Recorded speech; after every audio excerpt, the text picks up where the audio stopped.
I finally got around to watching Star Wars The Force Awakens, and it was great. I was thoroughly entertained. 2015 has seen a number of sequels to older franchises, and Star Wars The Force Awakens is easily the best of that category. By a lot. A lot. It was everything it needed to be and gave a great foundation for sequels. I will discuss what works about the movie without spoilers first, and save the spoiler content for the end. There will be a warning when the spoilers start. First, the characters in the movie are great. They all felt fresh and new and had distinct personalities, which is especially important when a handful of the characters from the previous movies have prominent roles. From Rey to Kylo Ren, the new main characters were interesting and likable. I am really excited to see what will happen to these characters in the next movie. The first movie I reviewed was Jurassic World, and I failed that movie. My biggest criticism was how weak the characters were. At no point did I feel invested in any of them. Whenever they tried to give any of them emotional depth, it was pointless to the overall story. The best example was that scene where the youngest boy, whose name I don't remember, cries to his brother about how their parents are getting a divorce. This added nothing to the story, and it isn't brought up again. The inclusion of human elements feels like an afterthought in Jurassic World. In Star Wars The Force Awakens and the original trilogy, the human elements were what drove the story. You cared about the characters and wanted to see how they pulled through the obstacles laid before them. You saw them grow and they felt like real people. Probably the biggest problem with the Star Wars prequels was how terrible the characters were. No one was relatable or felt like an actual person. The Phantom Menace was a train wreck, and without strong characters, there was very little reason to believe that the following prequel movies would be any good, since they would still be about these characters no one liked. The performances of the new cast in The Force Awakens were commendable. I wasn't familiar with any of the new actors, so this was a great first impression. The movie did a good job in passing the torch to the new generation. As for the returning cast members, Harrison Ford is one of the highlights of the movie. After phoning it in for the better part of 2 decades, Harrison Ford is on point in every scene. He is funny and energized in his old age, and there are scenes where he just nails it. He is Han Solo. Carrie Fisher's still great as Leia. It is a testament to both actors that after 30 years they still have great chemistry with one another. Some of my favorite scenes in the movie are between Han and Leia, and I found them very moving. There are a lot of good jokes throughout the movie too. The humor is classy and restrained and doesn't distract or hinder the tone of the movie. There aren't any fart jokes and not a Jar Jar Binks in sight. It's a fun space adventure for the whole family without feeling like it's pandering to the lowest common denominator. I'm not going to spoil any of the jokes in the spoiler section because they are all worth seeing. The story is simple.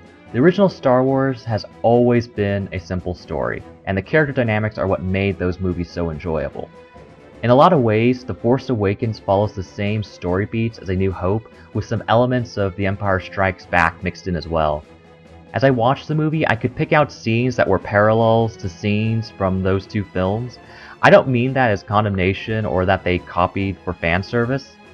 When I reviewed Spectre, one of my complaints was how the winks and nods to classic Bond films clash with the tone of the Daniel Craig era movies without smoothing them into the tone.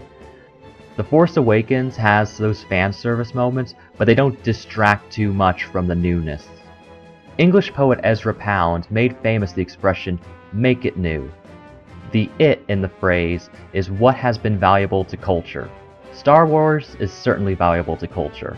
A New Hope itself is a make-it-new kind of movie, inspired by sci-fi and adventure films of the past. Its story is even older than that. The hero's journey is probably one of the oldest and most well-known story structures out there. A New Hope follows it to the letter, as does The Force Awakens. And each time it has been made new, refreshed with new characters and motivations that keep the audience invested in the drama. And now it is time for the spoiler portion. If you haven't seen the movie yet, skip to this timecode to avoid spoilers. As I mentioned before, the movie follows the same story beats as A New Hope, including having a brand new Death Star, the Star Killer base. Except this time, it's not the size of a moon, it's the size of a planet, and it fires in a shotgun blast. To me, that's the callback to the original trilogy that felt the most tired and transparent. Fortunately, destroying the Starkiller base isn't the main focus of the final battle like it was in A New Hope. It is instead the backdrop for the character drama. Also, the science part of my brain couldn't help but quip about the absurdity of the whole thing.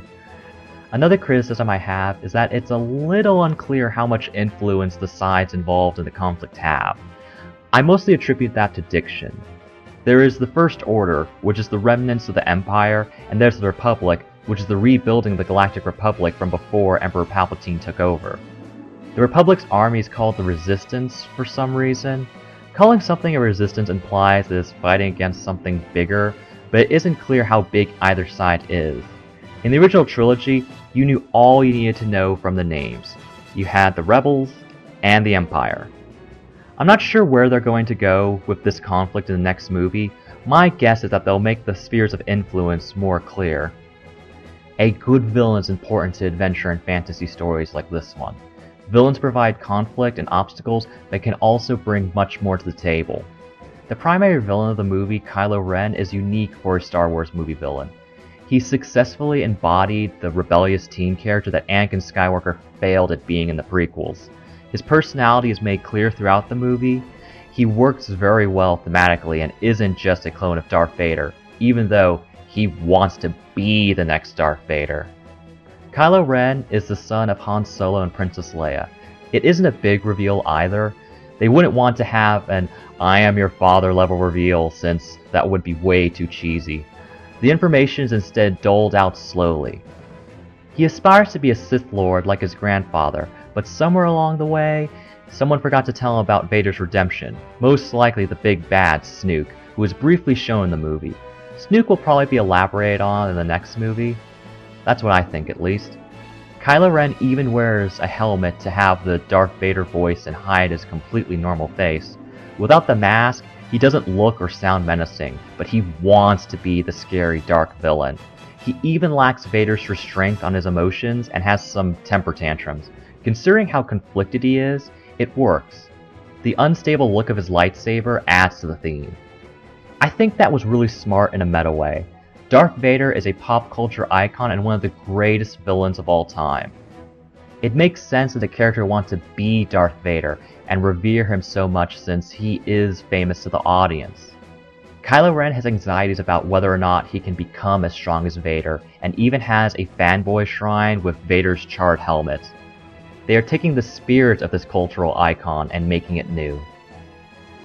Overall, I give Star Wars The Force Awakens a glowing recommendation. It is a space adventure the whole family can enjoy that harkens back to the movie magic of the original trilogy. There are great performances, a coherent plot, exciting action, funny jokes, and heartwarming moments that feel earned. It is the Star Wars movie we've wanted for decades. Thank you so much for watching. Please subscribe to my channel and follow me on Twitter @GamingGenji for updates on new videos and live streams. May the Force be with you.